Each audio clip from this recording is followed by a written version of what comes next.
एक अहम खबर मैं आपको बताता हूं। रूस ने एक बार फिर अपने पड़ोसी को धमकाया। रूस के सेनेटर विक्टर ने दी खुली चेतावनी। फिनलैंड नेटो में गया तो बॉर्डर पर खतरा बढ़ेगा। फिनलैंड बॉर्डर पर रूसी सैनिकों की संख्या बढ़ेगी। रूस ने कहा वेस्ट के हथियार को बॉर्डर पर जमा नहीं होने देंगे, रशिया ने कहा। और ये वेस्ट के हथियारों से कितनी एलर्जी रूस को है ये तब दिखाई दे रहा है जब लवीव पर, जो कि वेस्टर्न सिटी है, पोलैंड से लगने वाला एक तरीके से शहर है, यूक्रेन का, वहां एक बार फिर से हमले तेज हो गए। अब जरा इसको समझने की कोशिश करते हैं। आपसे समझना चाहता हूं रॉबिन सर, ये नेटो और उसका विस्तार, और अब तो लिज ट्रस ये कह रहे हैं कि ग्लोबल नेटो की जरूरत है।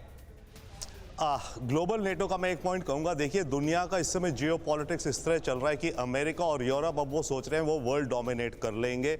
यूरोप को वो रशिया को काउंटर कर देंगे, और इधर चाइना को तो रोक ही रहे थे वो उनके विचार से। That's one. But coming back to ये जो नेटो और फिनलैंड का मामला है, देखिए फिनलैंड स्वीडन नेटो ज्वाइन करेंगे, 30 कंट्रीज की पार्लियामेंट को अप्रूव करना पड़ेगा, टाइम लगेगा।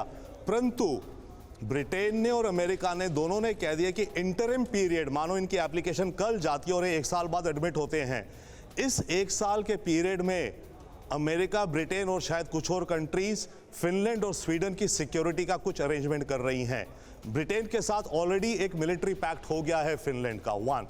सेकेंडली, तो पुतिन के पास एक विंडो ऑफ टाइम है बिटवीन नाउ और अगले कुछ दिन या हफ्ते 10 दिन, जब तक ये इनकी एप्लीकेशन अप्रूव नहीं होती। अप्रूव हो गई तो उसके सर आपने यहां पर एक इंपॉर्टेंट बात कही है कि ब्रिटेन अपनी तरफ से सिक्योरिटी की एक तरीके से उनको आश्वासन दे रहा है। कुछ एक कंट्रीज अपनी तरफ से ये सिक्योरिटी का आश्वासन, क्या बाल्टिक कंट्रीज नेटो से हटकर, आप जो कह रहे थे पीके श्रीवास्तव सर, इसलिए मैं पूछ रहा हूं, क्या वो पर्सनल कैपेसिटी में अपनी तरफ से मिलिटरीली इंटरवीन कर सकते हैं other than NATO, despite being in NATO? देखिए, ऐसा है कि पहले भी जब यूक्रेन के ऊपर अभी चढ़ाई हुई है, इनका एक पहले समझौता था जिसमें कि रशिया भी पार्टनर था, यूएस भी पार्टनर था, कि सिक्योरिटी अरेंजमेंट यूक्रेन के साथ भी था। सिक्योरिटी अरेंजमेंट एक अलग तरह की मुहिम है, एक अलग तरह की पहल है।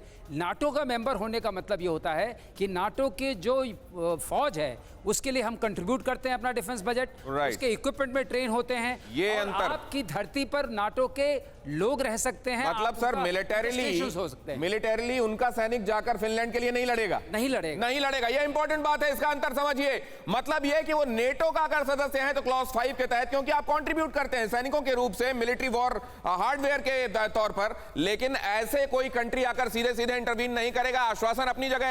अड़ी सोमवार से शुक्रवार शाम 6 बजे सिर्फ TV9 भारतवर्ष पर।